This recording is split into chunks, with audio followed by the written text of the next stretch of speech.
So today we're going to talk about tortoise nutrition and digestion. The digestive system of a tortoise is monogastric, however they are hindgut fermenters, meaning the absorption of nutrients occurs in the cecum. They have an acidic pH in their stomach, but the colon neutralises it to between 6.8 and 7, which is a more neutral pH. They're herbivorous, but they cannot regurgitate. They are opportunistic browsers in the natural environment. They seem to know exactly what nutrients they need, what to avoid, and therefore calcium supplement will not be necessary in the natural habitat.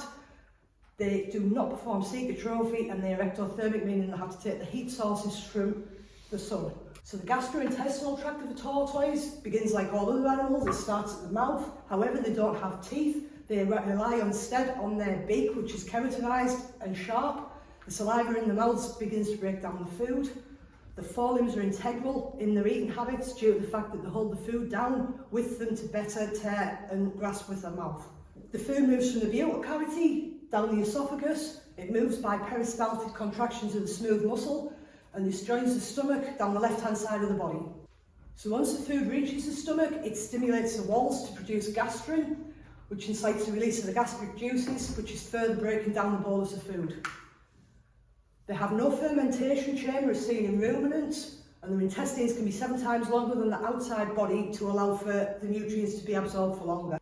The colon is a primary site of fermentation. It produces short-chain fatty acids, which the animal can then use as energy. They have a very unique way of eliminating their waste and have a cloaca in place of a rectum and an anus. It's divided into 3 parts. The first part is the coprodium, and it collects the faeces. The second part is the uridium, which collects the urea, and then the proctodium is where they're joined together and they're collected prior to being eliminated from the body. So then we need to talk about nutrition and temperature, because food intake is temperature dependent in a tortoise. Most tortoise feed within a temperature range of between 20 and 32 degrees Celsius, and the metabolism is heavily influenced by temperature. If the temperature reaches 6 degrees or lower, digestion and absorption of nutrients ceases completely. Food remains in the gastrointestinal tract for up to 4 weeks, and this is due to the slow metabolism. They have a long digestive tract to allow for maximum absorption of nutrients, and the metabolism is also slow due to specialised digestive facilities. Up to 30% of cellulose is broken down during the passage through the gastrointestinal tract. Excess nutrients are stored as adipose, usually in the abdomen, as there's not very many other places that can be stored on the tortoise, and they tend to collect around the organs. They also have low energy requirements, as their energy is sourced by heat through the sun. The diet composition is the main macronutrients, so carbohydrates, proteins and fats. They need carbohydrate between 55 and 75%, protein between 15 and 35%, and less than 15% fat in the diet. Fibre digestion must be equivalent to 22 to 64% of the digestible energy. However, precise requirements are unknown as more research needs to be done on tortoises. So dietary items for a tortoise. The first one is cuttlefish bones. It's a natural source of calcium. This prevents you from overfeeding calcium to the tortoise, and it allows them to choose as and when they would like to take it in. Dietary items range from staple items in the diet that can be fed in large quantities. These include violet, lamb's lettuce, snapdragons, forget-me-nots, ice plants, different types of kale. And items in moderation tend to be weeds and herbs, so things like chickweed, basil, coriander, watercress, cress. They're also allowed treat items that should be no more than once per week, and these include the majority of vegetables and fruits like strawberries, carrots, blueberries. This is because some items are high in sugar or oxalates, which binds the calcium, and this prevents them from being uptaken by the body. Calcium and phosphorus have to work hand in hand. If there's a deficiency in one, it indicates there's a deficiency in the other. If there's insufficient calcium or excessive amounts of phosphorus, this can lead to hypothyroidism, which affects the parathyroid hormone. And this is it's essential for the calcium phosphorus metabolization. This disorder can lead to the bones being demineralised, the eggs in gravid females being demineralised, pyramiding in the shell, that's when you get peaks and dips instead of a smooth shell. They can present to be lame, can have poor mobility. Now there's a high risk of hypothyroidism from feeding a lot of brassica in the diet, so that's things like Brussels sprouts, cauliflower, broccoli. The calcium to phosphorus ratio should be no higher than 2 parts calcium to 1 part phosphorus, and there's calcium in plant material which is about this plant cell wall. It's initially available for uptake, and uptake of it does occur in the hindgut, where the microorganisms break down the cellulose to release the calcium. So the disorder hypocalcemia is the deficiency of calcium in the blood.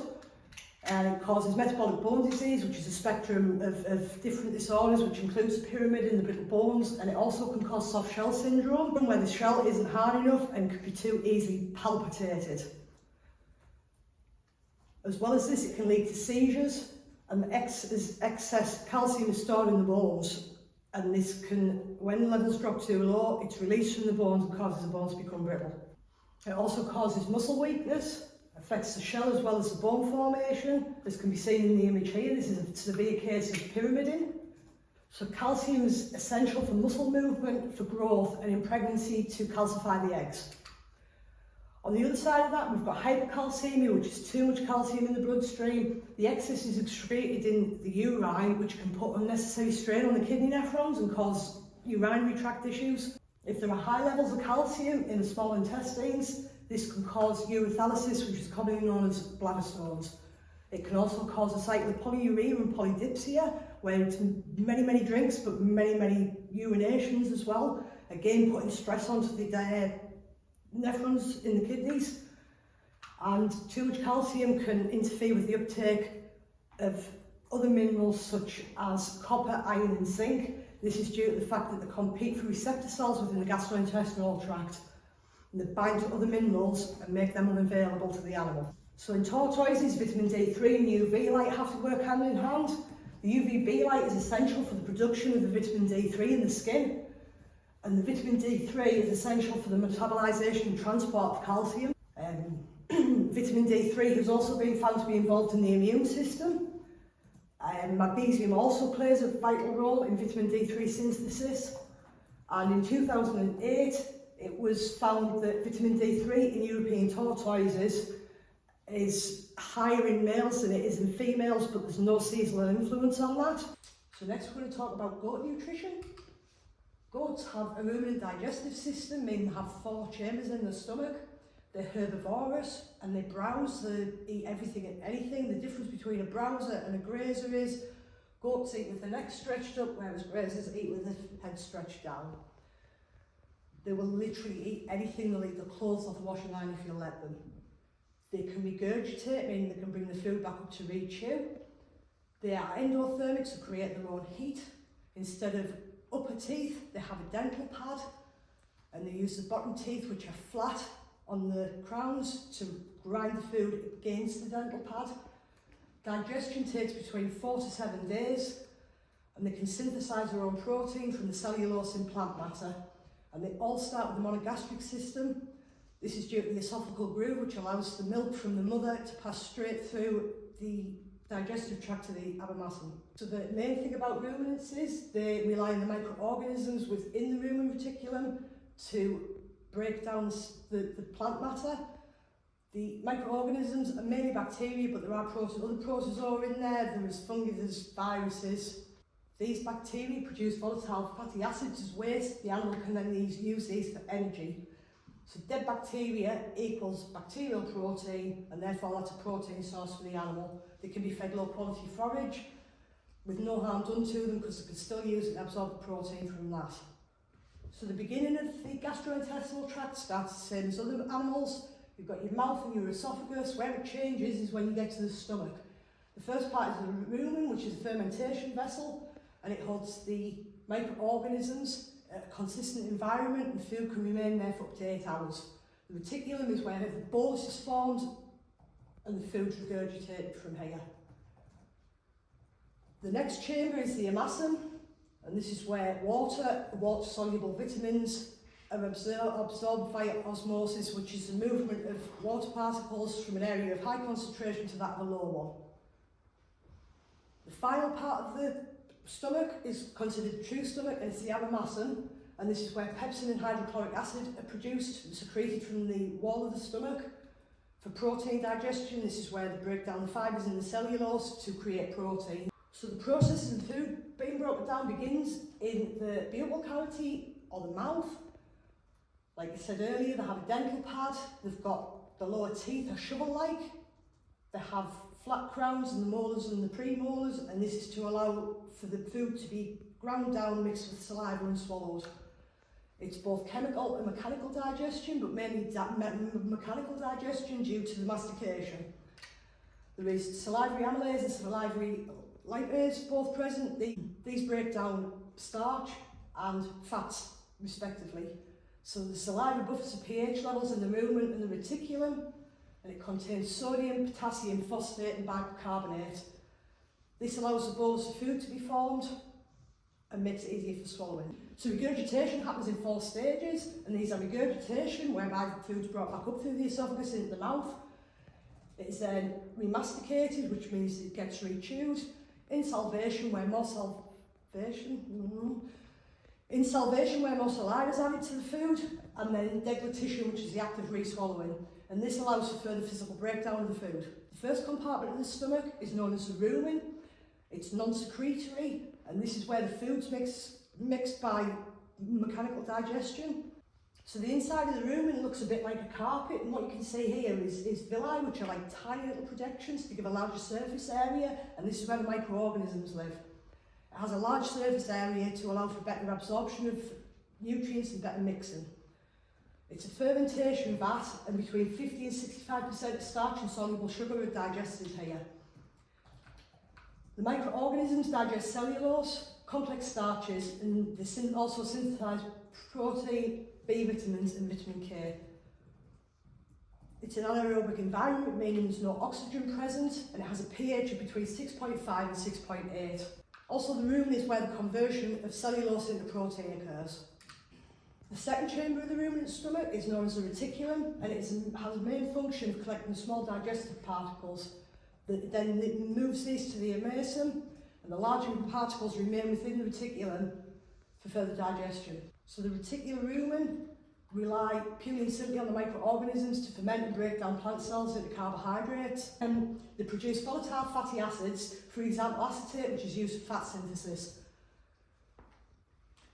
These are then used for energy by the animal. The compartment, the abomasum, has the largest surface area of any part of the stomach, and this is due to the fact that this is where water absorption occurs, which means it's the driest chamber, and the bolus of food leaves this part as the driest it will be, but the rest of the time it's very wet and loose.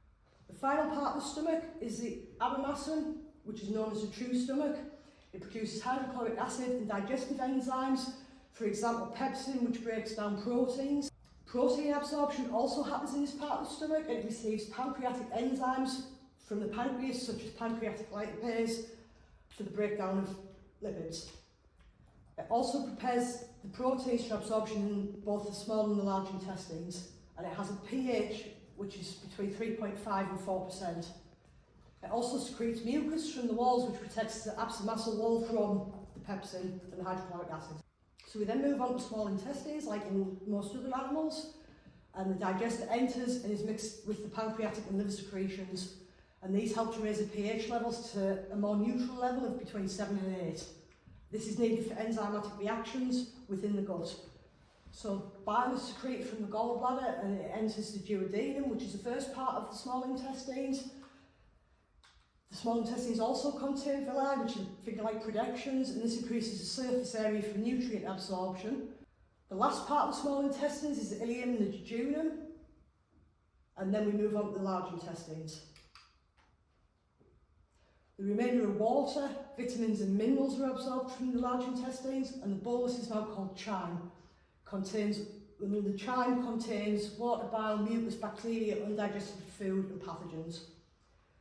Feces is then stored in the rectum and digested from the anal sphincter. So diet requirements for goats Begin with 10% of the diet should be coarse roughage, so this is things like hay and straw and legumi hay, which comes from like beans and soybean, kidney beans, things like that. Your straw tends to be oat and barley, and it's a good way of feeding. It's cheap, it's bulky, it's got a high feeding value, but low moisture content. Another dietary requirement of goats is green fodder, which includes silage and pasture grass. This is the opposite of roughage, and it has high moisture, low feeding value. Silage in particular is used during the winter when fresh grass isn't available. It's basically pickled grass. It's wrapped to prevent light and oxygen to enter it, and then lactic bacteria can grow and make lactic acid, which basically is a type of natural vinegar, and it pickles the grass so it keeps for longer. So the next dietary requirement for goats is succulents. This is things like stubble turnips, fodder beet, potatoes, swedes and turnips. They have a low feeding value, but they have a high moisture content. Now, concentrated feeds should always be fed with roughage, as they are not complete, and they tend to be made of barley, oats and corn wheat. So the diet composition of a goat, you're looking at a 12 to 35% of forage with a minimum of 12%, then hay concentrates between 86 and 92% of the diet. Carbohydrates in the form of fibre is a minimum of 12% crude fibre. Protein, usually in the form of hay, is between 12 and 13%, plus corn, barley, peas or oats at 20% protein. And they need a total digestible nutrition value of between 53 and 66%. There are 9 essential amino acids for goats. An example of one is arginine, which is important for cell division, wound healing and also for ammonia removal. You also have lysine, which is important in a dairy goat as it's for growth and milk production. And then phenylalanine produces other amino acids such as tyrosine, which makes dopamine. But then there are certain minerals that a goat needs in its diet. Now, minerals are inorganic elements. For example, copper must be supplemented as goats deficient cannot synthesize it. However, if they are kept with sheep and fed with sheep, you cannot supplement copper as it causes copper toxicity in sheep. Calcium and phosphorus ratio is slightly lower than other animals. It's looking at 1.5 to 2, which is due to the fact that goats get urinary calculi, which are basically urinary stones. As well as this, too much calcium can cause a zinc deficiency, and zinc should be fed at 10 parts per million in trace amounts. Goats also need vitamins. Fat-soluble vitamins have to be supplemented, so that's vitamins A, D, E and K. Water-soluble vitamins are synthesised so they can synthesise their own vitamin B and vitamin C. So lastly, we're going to compare the ruminant to the monogastric. So we'll start with the stomach. Ruminants have a 4-chambered stomach, whereas monogastric have a simple 1-chambered stomach. Ruminants rely on prominent microbial fermentation, whereas monogastrics use enzymatic digestion. There is no amylase present in ruminants, whereas monogastrics do have amylase.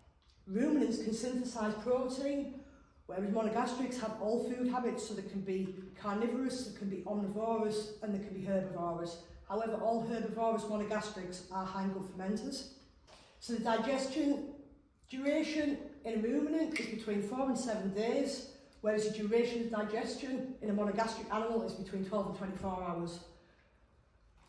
Ruminants are foregut fermenters, meaning fermentation happens at the front of the stomach chambers, whereas monogastric animals, herbivores, are always hindgut fermenters. Ruminants are able to regurgitate the food, monogastrics do not. Thank you very much. Any questions?